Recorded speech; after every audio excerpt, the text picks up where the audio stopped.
Salut tout le monde, bienvenido en su programa Un Francés en Jalisco. Hoy nos encontramos en la calle Robles Hill, en la colonia americana. Nosotros estamos en el restaurante Rafaela. Vamos a comer cosas que nunca hemos comido en el programa. Wow. Síguenme.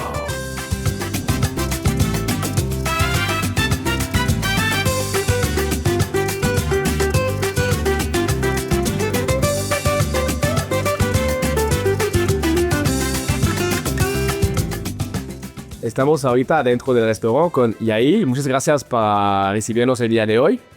De nada, mucho gusto recibirlos. Me gustaría un poco hablar del restaurante. Primero, ¿cuándo empezó el negocio, el restaurante? Bueno, el restaurante es nuevo. Tenemos apenas 2 meses. Abrimos hace mes y medio. Vamos a cumplir los 2 meses y es relativamente nuevo. Wow. ¿Es tu primer restaurante o tú ya tenías restaurante antes? No, mi familia tenemos senaduría. Y con ese otro negocio tenemos ya 16 años. Ah, ya mucho, sí. Y este es mi primer restaurante como yo solo, yo encargado. Pero ya tenías como la experiencia y los consejos de familia, ¿sí? Sí, claro. No, solo no estoy. ¿Y cómo te fue en los primeros 2 meses? Porque son complicados, pienso, ¿no? Es complicado porque es como algo totalmente nuevo, a pesar de que tienes experiencia. Es personal nuevo, gente nueva que estás conociendo también. La cocina es un menú nuevo, entonces sí ha sido una curva de aprendizaje muy, muy grande. Pero también para que las personas que viven aquí los conocen, vienen aquí a probar la comida. Y hablando de la comida, ¿qué tipo de comida manejan aquí? Es comida mexicana principalmente y trabajamos mucho lo que son los antojitos, que es lo clásico de senaduría, como las quesadillas fritas, las tetelas que ustedes probaron, las enchiladas, todo eso de la cocina típica de Jalisco, pero con combinaciones y algunos platillos de otros estados. Wow. Sí, hablando de las tetelas que voy a probar después con la guitarra, es lo que pedimos. ¿En qué consiste? Porque yo nunca había escuchado esta palabra. Es un platillo típico de Oaxaca, principalmente de Oaxaca, también un poco de Chiapas, me parece. Y en sí es como lo que nosotros conocemos como una gordita.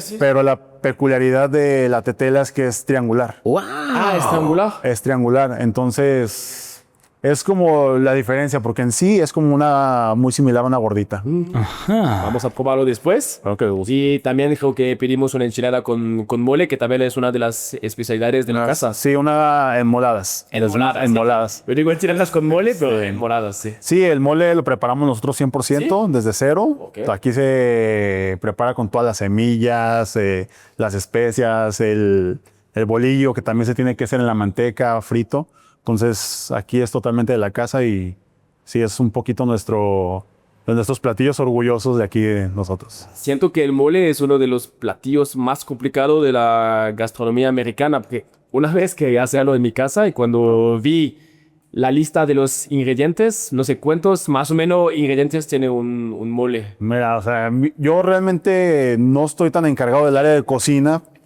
pero sí sé que son unos 15...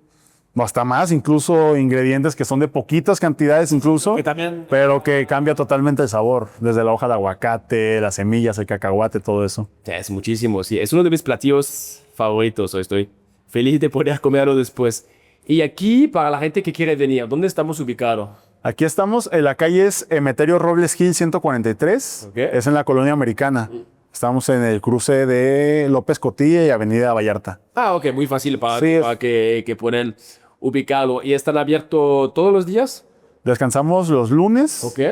Y el horario es de martes a sábado, de 8:30 de la mañana a 4 de la tarde cerramos. Ok. Y volvemos a abrir a las 6 de la tarde con un menú diferente de taquería, un poco más de botana, cerveza. Wow. Ese es como un poco más estilo francés, que los restaurantes cierran. Aquí es entre el desayuno, comida y la cena, pero en Francia también hay un tiempo de 3-4 horas donde están cerrados para poder preparar el menú diferente. Y en la noche entonces que tiene un poco más de tacos. En la noche es un poco más enfocado a los tacos y es al carbón. Tenemos asador y aquí se preparan los tacos de asada, de arrachera, también tenemos de sudadero, pastor. Y es un poco más enfocado a la plática, a la cerveza, a venir con amigos. Sí, un poco más de... Con más tiempo, disfrutar. Sí. Ya. Es muy informal en la noche.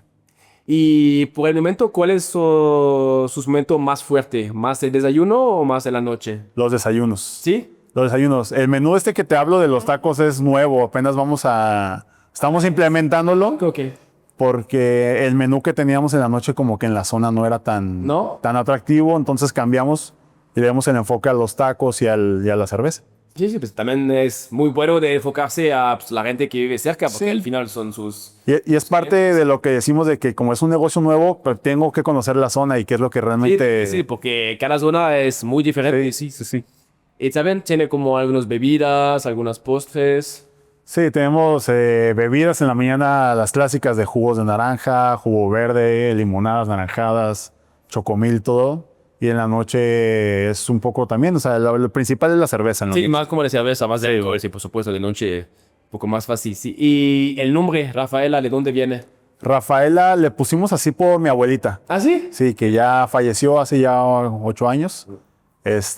Y es como un poquito un homenaje a ella, pero un homenaje a las abuelitas. Sí, a las comidas. A la abuelita, sí, Sí. que nos preparan, a cómo nos sirven en cantidades, el cariño con el que nos tratas, y es un poco lo que quisimos homenajear en este negocio, a las abuelitas. Las mejores comidas son los de las abuelas o los de las mamás. Sí, claro. No conocía a mis abuelos, pero la comida de mi mamá para mí siempre va a ser la mejor. Sí, claro.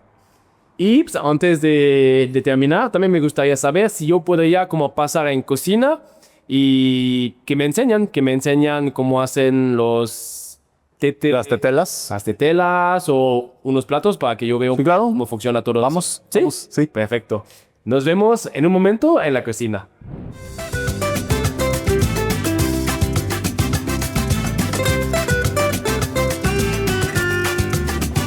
Estamos ahorita en cocina con Jonathan. Muchas gracias por tenernos aquí. ¿Y qué vamos a preparar el día de hoy? Mira, hoy te voy a enseñar a hacer unas tetelas. Perfectísimo. Con masas que nos prepara nuestro proveedor exclusivamente para Rafaela. Ok, y yo veo que tienen todos colores diferentes. ¿Por qué? Mira, esta masa verde es de jalapeño deshidratado. Ok. Esta masa naranja es de chipotle. Ok, sí. Esta masa roja es de betabel. Ok. La masa tradicional. Ok, la normal, sí. La normal, y este es de maíz azul. Wow. Ok, y después los van a mezclar todos. Vamos a mezclar para sacar unas tetelas de colores. A ver cómo lo hace. Que sale más interesante. Toma más o menos como una pequeña bolita de cada masa. Sí, lo que queremos darle es vida. En nuestra cocina tratamos que lo que preparamos tenga color, tenga vida, tenga esa energía que pertenece a Rafaela. Entonces, vas a ver cómo queda. Sí, de hecho, yo nunca he comido tetelas. Va a ser la primera vez que lo voy a probar. Sí. Es algo que yo no creo que en la ciudad hay muchos restaurantes que lo hacen, ¿no? No. Yo, desde todo el tiempo que estaba aquí, como casi 10 años, nunca lo había visto. ¿Nunca lo habías probado? No. Ok, pues aquí se ve como todos los colores. Como todos los colores jugamos. Se ve increíble, ¿sí? Sí. ¿Y aquí qué van a poner adentro? Nosotros hacemos un picadillo que va al relleno de las tetelas. Y aquí lo pone un poquito al centro. Okay. Al centro y viramos. Muy fácil. Vamos a hacer un triángulo. Ok, uno, ese es el fácil, ok. El básico. Okay. Esta es la base. Después lo toma como así, con un ángulo, que para hacerlo como... Sí, la misma forma de la tortilla te va a dar la forma del triángulo roto de doblar. Ok, muy bien, sí. Bueno, también se ve fácil, pero siento que también es una técnica, porque... Ya haciendo a cada rato ya es mucho más fácil. Sí, realmente no es complicado. Wow. Perfectísimo, sí. Y después de aquí, ¿cuál proceso sigue? El proceso es freidora. Ok, perfecto. Freímos y sale la tetera listo para comenzar a servir. Y normalmente un orden es como de 2, 3. La orden son de 3 piezas. ¿Son de 3? Sí. Ok, perfecto. ¿Y cuánto tiempo más o menos se tiene que freír? Ahí nos demoramos 2 minutos y medio. Sí, entonces podemos pasar a la freidora a ver cómo lo hacen. Freidora. Pienso que es uno de los platillos que la gente más pide, ¿no? Porque por la curiosidad, porque es algo diferente que no podemos encontrar. Sí, la idea de nosotros de la cocina es trabajar con técnicas y hacer algo diferente, ¿sabes? Sí. O sea, podemos hacer nuestras tetelas o las gorditas, lo podemos hacer de diferente forma para dar esa variedad y no ser repetitivo en la mayoría de competencias que lo hacen igual. Sí, también es lo que me gusta a mí del programa, es por eso también que lo hago, es ir a restaurantes y probar cosas que yo no conozco. ¿Que no conoces? Porque por supuesto en 9 años hay muchas cosas que conozco, pero mira, todos los días hay cosas nuevas, ¿sí? Sí, que en la mañana cuando me levanté nunca había escuchado de y pues, ahorita estoy feliz de conocer algo más. ¿Sí? Y tenemos un platillo que se llama Rafaela, Okay, que es ¿qué con es? base de maracuyá y chiles. O sea, se me hace interesante, pero ¿cómo está el plato? Es un guiso, es carne, Okay. es carne de res, se hace un proceso, se le harina, se le fríe, se le retira, y después se hace un sofrito sudamericano, Ok. se mete la maracuyá con chile seco en polvo, y achote y vámonos. Ah, Y se le deja cocer por hora y media. no lo he visto. Este platillo lo creé para Rafaela. ¿Ah, sí? Qué bueno también que te dejan como libertad de hacer como Sí. tus cosas, porque al final el chef no solamente es cocinar lo que hay que cocinar, es también tener sus ideas, ¿sí? Sí, Qué bueno. toda la carta de Rafaela es creada exclusivamente para este restaurante. El mole lo hacemos desde Sí, cero. eso me lo contó, Desde sí, qué cero, bueno, trabajamos desde cero. Todos los platillos que tú ves en carta, de hecho, lo hicimos en 2 días, creado para el restaurante. Y ahorita hablando un poco del mole, siempre me gustaría saber cuántos más o menos ingredientes lleva un mole. Este mole de aquí lleva 38. Porque una vez, es lo que estaba hablando antes, lo quería hacer en mi casa. Y cuando vi la lista de los Es ingredientes, bastante. 38. Y el proceso es muy largo. Sí, porque siempre tiene que moler, Sí, y ponerlo, y moler otra vez. Bueno, también por eso es tan bueno, ¿sí? Sí, está muy bueno. Tan bueno, ¿sí? Y aquí, 2 minutos y medio más o menos es el tiempo. ¿Tú cómo lo haces para saber? ¿Lo estás como viendo? ¿Tienes como un cronómetro? Nosotros ya la calculamos cuando ya está cambiando un poco el color, oscureciéndose, ok. está listo. Con ese más o menos lo Sí, puedes nosotros ver, ¿sí? ya lo vamos bien. Esas son las diferencias entre los chefs. Y yo siempre pongo el cronómetro. Si es 2 minutos, es 2 minutos. ¿Sí? Se trabaja a veces sí, a veces no, porque si la temperatura está muy alta, entonces se te va a hacer. Y como es masa muy fresca, nuestra masa sí. nos traen todos los santos días. Todos los días viene nuestra masa, es masa fresca y trabajamos con masa fresca y todo productos diarios. Qué bueno, sí. Pero muchas gracias por enseñarnos ¿de qué? A la orden. cómo funciona. Ahorita me queda la parte más linda que lo voy a probar con la Sí, lo invitada. mejor.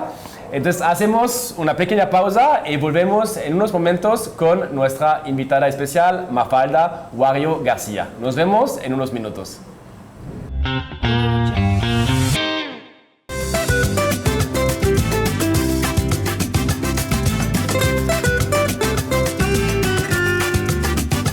Estamos ahorita de vuelta en el programa con nuestra invitada especial, Mafalda Wario García. Así Muchas es. gracias por estar aquí el día de hoy. Gracias a ti y a toda la producción por la invitación. También vamos a agradecer al restaurante Rafaela que nos dio mucha comida el día de hoy Y muy buena por lo que se ve. y también cosas que yo no conozco. Son como tipo gorditas de Oaxaca que yo nunca había comido y aquí nos dijo que son como, se llama aspirinas. Aspirinas. Entonces vamos a probar todo. Estas son tetelas. Tetelas y así se llama. Y yo sí. tampoco las había probado. Vamos a ver, provecho. Igualmente. Ay, Dios. Bueno, enchiladas, nunca puede fallar, me encanta. Y más con mole.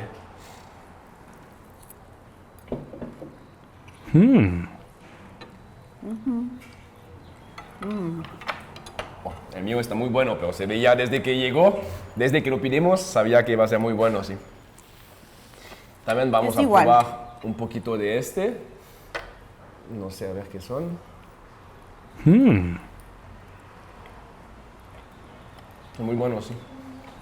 Pero las tienes que... Puede haber los frijoles. Con los frijoles, Pero hasta así, ajá. solamente es como masa con un poco de queso fresco. Ajá. Y con los frijoles sí está... Y crema, ¿no? Está Sí, muy trae bueno, poquita sí. crema. Un poquito crema, sí. Muy rico. Podemos empezar un poco hablando de ti. Muy Me bien. gustaría empezar con el inicio. ¿Cómo Sí. empezaste en el mundo de la comunicación? Bueno, mi papá era periodista. Sí. Mi papá trabajó durante muchísimos años en diferentes medios de comunicación, principalmente en periódico, en el diario El Informado, Sí. que tú sabes es de gran tradición Sí. aquí en Jalisco. Y pues yo lo veía hacer su trabajo y lo veía pues no sé, se me hacía una persona muy inteligente, muy profesional, entonces dije, quiero ser exactamente igual que mi papá. Y desde muy chica empecé a tener contacto con medios de comunicación porque me llevaba a su lugar de trabajo. Yo conocí la redacción del Informador desde muy pequeñita. También conocí una cabina de radio desde muy pequeña, porque también trabajó en Radio Universidad de Guadalajara. Así que ahí dije, yo quiero dedicarme a esto. Pero tu papá, ¿él quería que tú hacías No sé si quería, no sé si lo hacía con intención o no, porque, pues digo, soy su hija la más grande, entonces era más común que me pudiera llevar a mí. Y finalmente él estuvo de acuerdo, porque en algún momento quise cambiar un poco mi decisión y dije, mejor me voy a psicología. Y como que sí hizo labor de convencimiento de que no, pero mira, es que esta carrera... Sí quería un poco, sí. Sí me decía, yo está bien, tú haz lo que tú quieras. Exacto, sería bueno, sí. Sí, así es. Entonces, sí estudié comunicación y pues hasta ahora no me arrepiento, afortunadamente. Yo vi que uno de tus primeros programas fue uno de espectáculos. Así es. Sí, en radio. En radio, mi primer programa, de hecho, la primera conducción que hice fue en Radio Mujer, el programa La Cuerda se llamaba, y era una conducción porque estábamos un conductor y yo, Pablo Orendain, y ahí empecé en Radio Mujer, en radio, porque en realidad yo tomo en cuenta que empecé mi carrera aquí en el Sistema Jalisciense de Radio y Televisión. Empecé haciendo mi servicio social y luego me quedé un poco más después de mi servicio. Era asistente de producción, luego me dieron la responsabilidad de hacer la voz en off de varios programas. Sí. Wow. En ese entonces se llamaba La Barra de Servicio de Jalisco TV y yo hacía la voz en off de los programas de La Barra de Servicio. Hace poco entrevistamos a Leonardo Schwebel, fue hace como 2 semanas, y vi en una entrevista tuya que hablaste que es un poco gracias a él que pasaste a las noticias. Sí, así es. Leonardo fue mi jefe. Leonardo... me invitó a trabajar con él en el proyecto de noticias de Promomedios y yo empecé como redactora. Es decir, en la cadena informativa, en la cadena de noticias, empecé desde abajo, en la redacción de noticieros. Entrábamos a trabajar muy temprano a las 6 de la mañana y tenía yo que preparar todos los contenidos de redacción para el noticiero que él conducía a las 6 de la mañana. ¿Y cómo lo hacen? ¿Lo preparan el mismo día o lo preparan un poco el día anterior? ¿Cómo funciona todo eso para las noticias? En el noticiero matutino, que es tan temprano, a las 6 de la mañana, es un poco de todo, porque sí puedes intercalar información de la más importante que se generó un día previo, pero ya en la tarde, y al mismo tiempo lees los periódicos, cómo vienen, más o menos cuál es la información. En ese entonces empezó la conferencia mañanera de López Obrador, pero cuando él era jefe de gobierno de la Ciudad de México. Entonces ahí empezó a cambiar un poquito la dinámica informativa porque ya teníamos algo que marcaba un poco agenda desde muy temprano. Sí. Y cuando no era así, pues te esperabas hasta que comenzaban las actividades y ya era más tarde, ya casi ya habían terminado los noticieros. ¿Y qué más te gusta de las noticias? Pues ahorita la verdad es que todo, el análisis político, las entrevistas, tener como ese contacto, creo que es lo que más me ha gustado y además es a lo que más me he enfocado también ya en los últimos años. Y ahorita que estás hablando de política, también estás en Todas y Todos Tenemos una Opinión. Así es. Cada martes y jueves. Martes y jueves la mesa de opinión política ha sido también una gran sorpresa.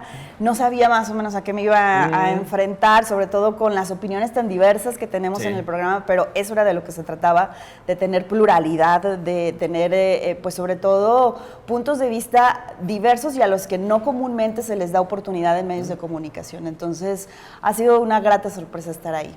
Sí, porque yo entrevisté a otras personas que están en el programa y siempre me dicen que tienen una libertad como grande para hablar de todo, que no hay censura. Totalmente, totalmente. Hemos abordado los temas de coyuntura, los temas más importantes de la agenda pública y en ningún momento nos han dicho, sí di esto, no digas esto, hay que manejarlo de esta manera. La verdad es que también eso ha sido algo muy bueno, un punto muy positivo, porque es difícil, no en todos los medios podemos conseguir esa libertad.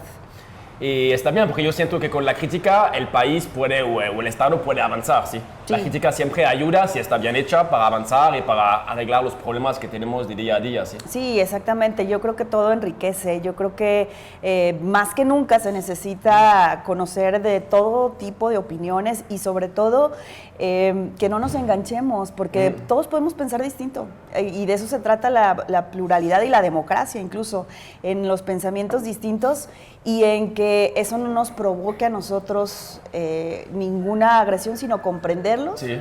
No necesariamente, o no tienes por qué cambiar tu punto de vista porque alguien piense diferente, pero sí comprenderlo y saber si estás abierto a nuevos horizontes o simple y sencillamente entender un poco más los fenómenos. Sí, me gustaría saber cómo lo hacen, porque yo sé que en Francia, cuando hay como programas políticos, cada partido tiene que tener un tiempo definido. Sí.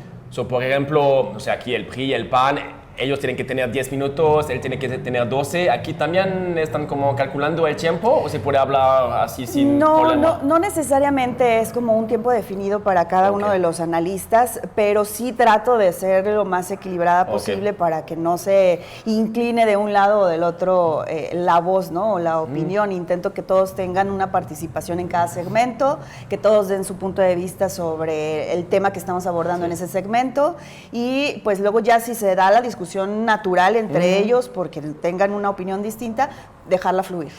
Sí, porque en Francia, más cuando son elecciones, hay un órgano que está privado, que está calculando cada vez que hablan de un partido, para que cada partido tiene la misma exposición, que no van a influir las elecciones. Sí. Eso es muy importante. Lo que sucede también es que este es un programa de opinión que no necesariamente representa a un partido político cada uno de nuestros analistas. Ellos más bien se encargan de analizar las acciones de esos partidos políticos. Si fuera también tal vez la representación de partidos políticos de cada uno de ellos, pues entonces creo que sí tendría que ser muchísimo más cuidado para no inclinar la balanza hacia uno u otro. Sí. También me gustaría hablar de tu trabajo de jefa de información. Me gustaría hablar un poco de en qué consiste todo lo que haces. Bueno, la jefatura de información implica hacer la agenda de noticias o de los temas que vas a manejar en tus contenidos.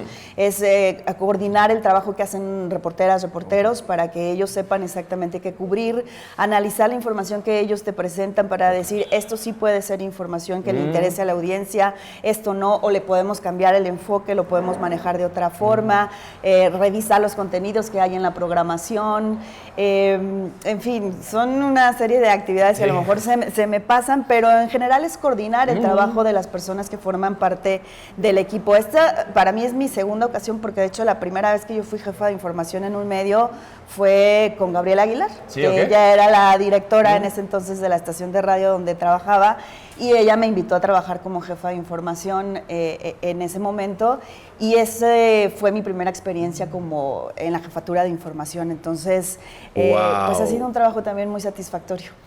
Y también me gustaría saber un poco cómo ves la diferencia de noticias cuando empezó tu papá y ahorita. Porque ahorita tenemos Facebook, tenemos Instagram, tenemos X o Twitter, tenemos muchas más cosas. ¿Cómo lo ves tú, esta diferencia? Yo creo que es un reto mucho mayor al que estamos enfrentándonos periodistas, comunicadores, porque en esta vorágine de tener la información tan a la mano, tan al momento, se nos puede ir o podemos descuidar un punto que me parece que es sumamente delicado para el quehacer periodístico, que es el rigor. El cuidar que las cosas sean verídicas, que no nos estemos desviando del tema que verdaderamente importa. Y creo que esa hace la diferencia entre los contenidos que se pueden consumir al momento en redes sociales a lo que puede ofrecer un periodista o un material que se elabora con muchísimo más tiempo y con mayor cuidado. En eso consiste el rigor, en tener mayor cuidado en lo que estás informando al público. No solamente ha cambiado desde que mi papá estaba, sino desde que yo empecé en la carrera, también, que fue hace 20 años. Sí, cambió mucho. Sí, ha cambiado muchísimo y a veces sí nos cuesta trabajo, pues a quienes ya tenemos un poquito de tiempo en este oficio, entender las dinámicas, porque tampoco se trata de decir, antes era mejor. No creo que las cosas fueran mejores en una u otra época, simplemente evolucionan, hay que adaptarse, pero sobre todo sin perder los principios que nos llevaron a hacer lo que hacemos. Perfectísimo, sí. En este programa siempre tenemos una pequeña parte donde la invitada tiene que hablar mi idioma. Vamos a intentarlo, sí. Ahora, bueno, siempre hago cosas como simples de lo que hiciste. Podríamos hacer yo me llamo Mafalda y yo soy jefa de información. Ok. Sí, vas a ver que se parece muchísimo, es casi la misma cosa. La primera cosa es un poco más complicado. Je m'appelle Mafalda. Je m'appelle Mafalda. Sí, yo me llamo Mafalda y después je suis. Je suis. Y aquí vas a ver que es la misma cosa. Chef de la información. Chef de la información. La información. La información. Perfectísimo. Sí, se parece muchísimo, sí. Un poquito, pero cuesta trabajo. Sí, cuesta trabajo, para mí también, sí, es que en francés a veces como leerlo es fácil, pero hablarlo es un poco más complicado con los sonidos que tenemos. ¿Y qué crees que sea más difícil, aprender francés o aprender español? Yo pienso que es más fácil que un francés habla español que un español habla francés. Porque para mí aprender el español o hablar el español sería como ustedes hablar el italiano. Ok. Que sí se parece muchísimo, porque todo lo que se escribe se dice. Sí. Y en francés no. Nos gusta a veces un poco complicar las bueno, cosas. Tendremos que ponerlo en la lista de pendientes. Vamos a hacer otras clases. De acuerdo. Muchas gracias, Gracias a ti. para venir aquí. Vamos a comer un poquito más. Sí. Y muchas gracias a ustedes para estar aquí todos los días de lunes a viernes. Nos vemos muy pronto. Gracias. Hasta luego. Bye.